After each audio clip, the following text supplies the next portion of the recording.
अब देहरादून आया ही था और घर जाने की टिकट मेरी अगले दिन की हो रखी थी, तो सोचा क्यों ना कहीं घूमने जाऊं। लेकिन गर्मी भी बहुत ज़्यादा पड़ रही थी, तो सोचा क्यों ना कहीं ऐसी जगह जाऊं जहां गर्मी से थोड़ा राहत मिले।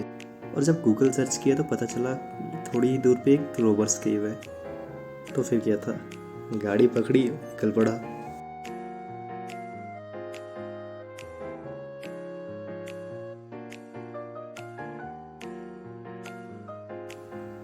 जाते जाते रास्ते में एक रो वाला दिखाई दिया।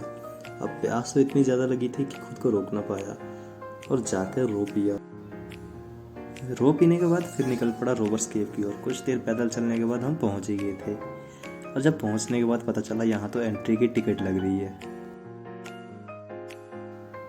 अब बिना टिकट के तो एंट्री होनी नहीं थी, तो मैं भी लग गया लाइन में टिकट लेने के लिए। थोड़ी ही देर में मुझे टिकट भी मिल गई। एक टिकट सिर्फ 35 रुपये में थी। वैसे ठीक ही था, इतना ज़्यादा कॉस्टली भी नहीं था। और टिकट लेने के बाद हम जैसे ही एंट्री गेट की तरफ बढ़े मेरी नज़र इस पे गई। भाई साहब, क्या बच्चों को डराने वाला है।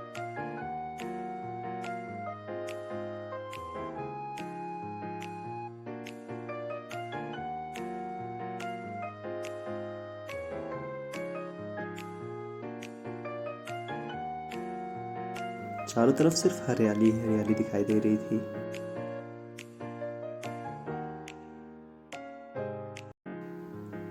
कुछ जगह पैदल चलने के बाद मेरी नज़र एक जगह पे जाकर टिकी जहाँ पे लोगों की काफ़ी भीड़ लगी हुई थी।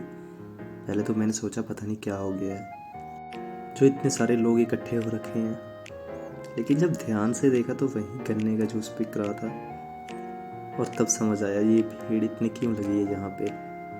वहाँ से आगे निकलने के बाद कुछ ही देर में हम वहाँ पहुँच गए जहाँ पे हमें पानी में होकर जाना था। और यहाँ तो भीड़ इतनी थी पूछो मत। ये तो बस अभी शुरुआत थी। जैसे जैसे हम आगे जा रहे थे लोगों की भीड़ बढ़ती जा रही थी।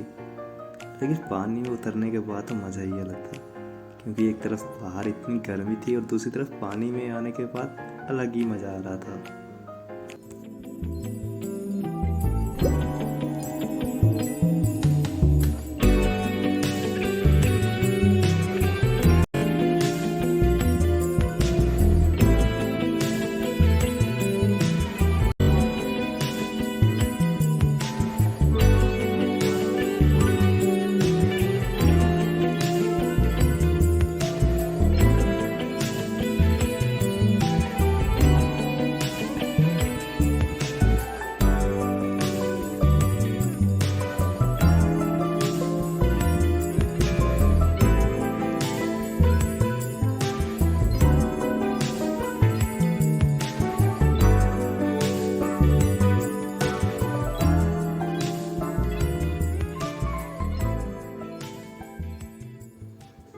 करीब 1 किलोमीटर केव के अंदर चलने के बाद हम इसके एंड पॉइंट पे पहुंच गए थे जहाँ से लोग वापस मुड़ रहे थे।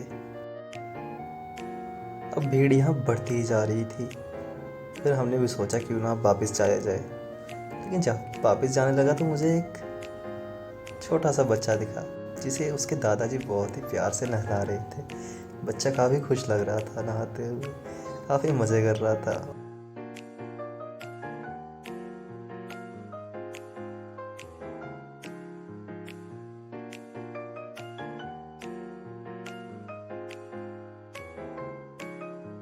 अब इससे पहले कि हम वहाँ से निकल जाते, भीड़ इतनी ज़्यादा बढ़ गई थी कि यहाँ तो चलने की जगह नहीं मिल रही थी। आसपास बिल्कुल भी जगह नहीं थी, पाँव रखने तक की जगह नहीं मिल रही थी।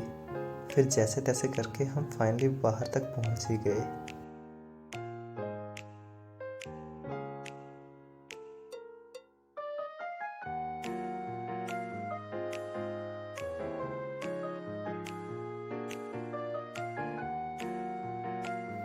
और कुछ देर बाद हम फिर वहाँ से वापस आने लग पड़े, क्योंकि हमारा प्लान था कि हम एक जगह और जाएंगे घूमने के लिए। फिर रोबर्स केव को बाय बोलने के बाद और लच्छी छाछ पीने के बाद हम अगर गाड़ी में बैठ गए थे। हम पहले डिसाइड कर रहे थे कि किस जगह जाएं, लेकिन गर्मी इतनी पड़ रही थी कि बुरा हाल हो रखा था। और कुछ देर बाद हमारा प्लान चेंज हो गया। हमने घूमने के बजाय घर जाना ही ठीक समझा और गाड़ी पकड़कर फिर से घर वापस आ गए।